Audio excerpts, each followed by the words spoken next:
Hello students, तो आज की वीडियो में हम बात करेंगे इफेक्टिव एटॉमिक नंबर कैसे फाइंड करते हैं, ई.एन रूल क्या है। ठीक है, इसके एग्जांपल समझेंगे। ठीक है, तो हम स्टार्ट करते हैं। चलो, तो ये क्वेश्चन जो है बहुत इंपॉर्टेंट है। ये कॉम्पिटिटिव लेवल पे भी और जो बीएससी के पॉइंट ऑफ व्यू से भी वहाँ पर पूछा जाता है। चलो स्टार्ट करते हैं हम। सबसे पहले देखो, इफेक्टिव एटॉमिक नंबर, इसको शॉर्ट में ई.एन रूल बोलते हैं। हमने लिख दिया यहाँ पे। इसका मतलब क्या, इसकी डेफिनेशन पहले देख लो।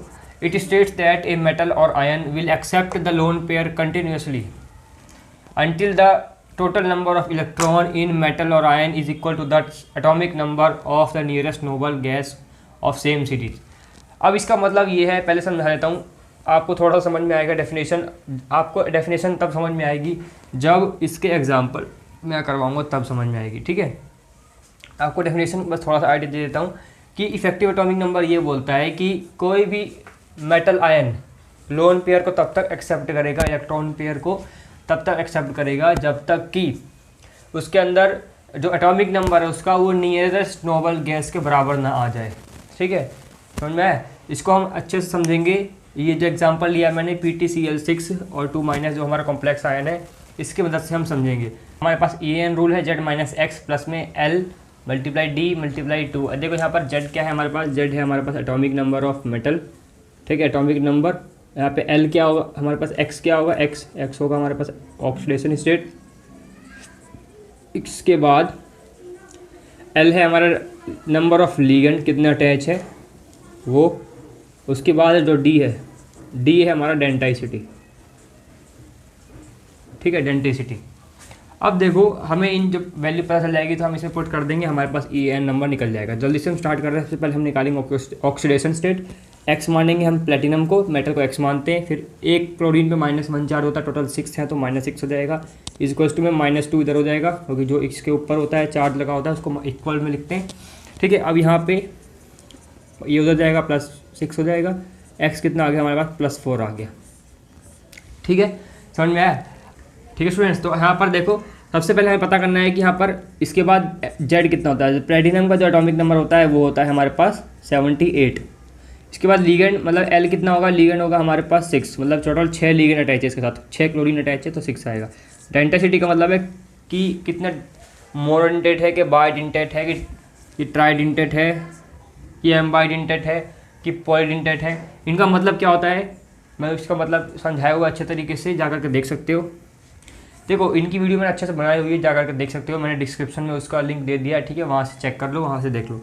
तो इसकी डेंसिटी 1 होगी, क्योंकि क्लोरीन जो है प्लेटिनम के साथ सिंगल बॉन्ड बना के अटैच हो रहा है, इसलिए डेंसिटी 1 होगी इसकी।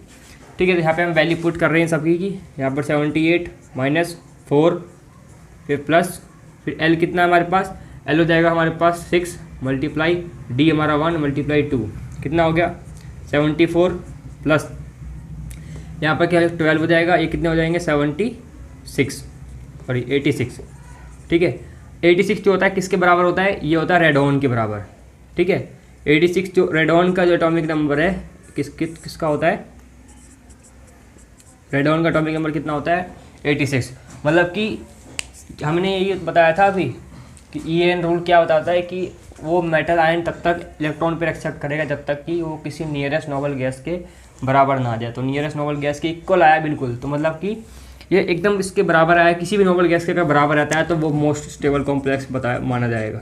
ठीक है, बेसिकली तो जो E_n जो रूल है वो हमें क्या बताता है, स्टेबिलिटी ऑफ कॉम्प्लेक्स। यहाँ लिखा हुआ है, it tells about the stability of complex ion. ठीक है, अगर इसके बराबर नहीं आता तो वो लेस स्टेबल माना जाएगा। ठीक है, अगर इसके बराबर किसी भी नोबल गैस के बराबर आता है, किसी भी, मैंने यहाँ लिख रखे हीलियम, नियॉन, आर्गन, क्रिप्टॉन, जीरोन, रेडॉन के एटॉमिक नंबर भी, अगर ये इनके बराबर आता है, देखो 86 बराबर है रेडॉन के, तो यहाँ पर ये मोस्ट स्टेबल कॉम्प्लेक्स माना जाएगा। ठीक है, मोस्ट स्टेबल कॉम्प्लेक्स। हमें और एग्जांपल से समझते हैं इसको। ठीक है, इसको नोट कर लो, फिर आगे मैं करवाता हूँ आपको। स्टूडेंट्स, अब हम नेक्स्ट एग्जांपल देखते हैं। CrNH3 6 और यहाँ पे 3 पॉजिटिव आयन है। ठीक है, सबसे पहले पता करना चाहिए हमें कि क्रोमियम का एटॉमिक नंबर है 24। ठीक है, तो Z पता चल गया 24। इसके बाद ऑक्सीडेशन स्टेट निकालेंगे, इसको X मानेंगे। इसका 0 होता है, इसके ऊपर चार्ज 0 होता है, तो ठीक है, तो हम +0 लिखेंगे। इक्वल्स टू में यहाँ पर +3 है, तो इसका ऑक्सीडेशन स्टेट कितना आ गया +3। ठीक है, हमें पता चल गया X पता चल गया, Z पता चल गया। हमें फॉर्मूला क्या था हमारे पास, Z - X प्लस में L × D × 2। ठीक है, ये हमारे पास रूल था EN रूल। अब देखो Z पता चल गया, X पता चल गया, हमें L पता करना है। टोटल 6 लिगेंड है तो हमारे पास L कितना आ गया, 6 आ गया, और D कितना आ गया हमारे पास, मतलब ये भी मोनोडेंटेट लिगेंड है, एक साइड से अटैच हो रहा है क्रोमियम के साथ, तो ये क्या होगा, इसकी डेंसिटी 1 होगी। ठीक है, अब देखो यहाँ पर हम वैल्यू पुट कर रहे हैं, Z की वैल्यू कितनी है हमारे पास, ये रही Z की वैल्यू 24, फिर 3 प्लस यहाँ पर L कितना है 6 मल्टीप्लाई 1 मल्टीप्लाई 2, कितना हो गया इसमें 21 प्लस में 12, कितना हो गया 33। तो ये जो है not according to EAN rule. क्यों? क्योंकि किसी भी नियरेस्ट नोबल गैस के बराबर नहीं आ रहा, मतलब कि इक्वल नहीं इक्वल आना चाहिए।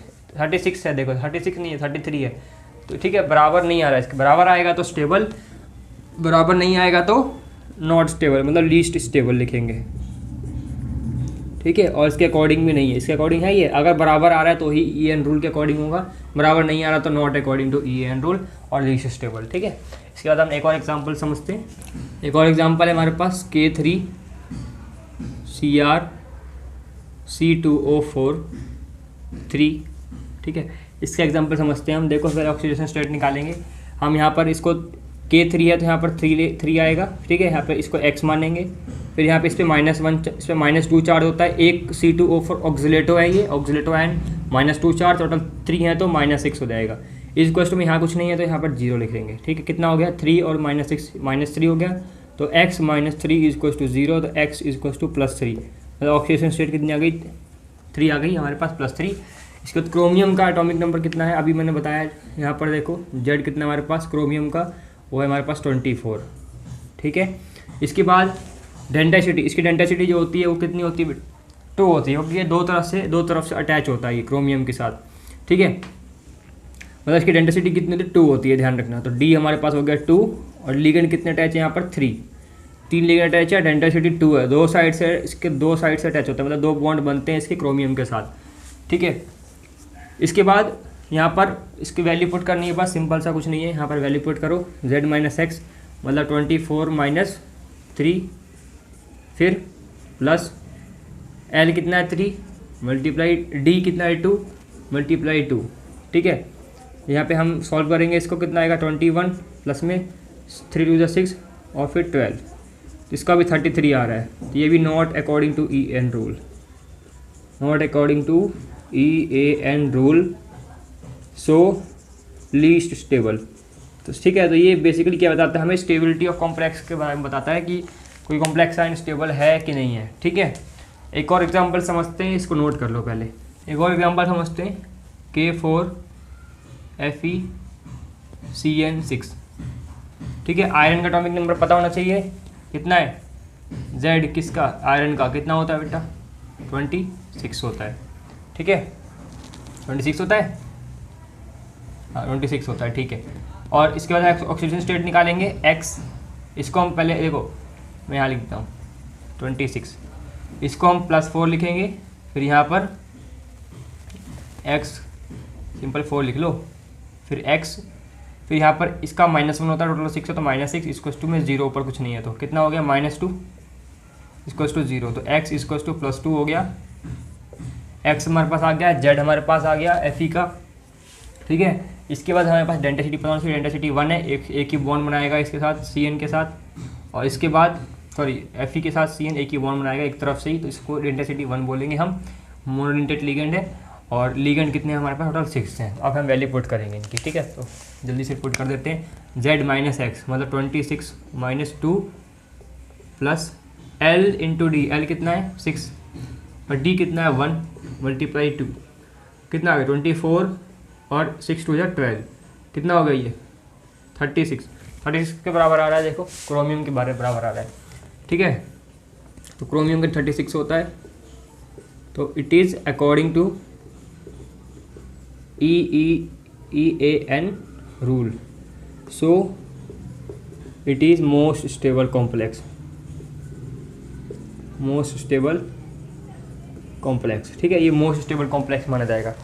समझ में आ गया बच्चों? तो इस तरीके से हम EAN रूल करते हैं। ठीक है बच्चों, तो अगर आपको किसी और टॉपिक पर वीडियो चाहिए तो आप मुझे बता सकते हैं, इसको नोट कर लेना, ठीक है, समझ लेना, बहुत ही आसान टॉपिक था, ठीक है।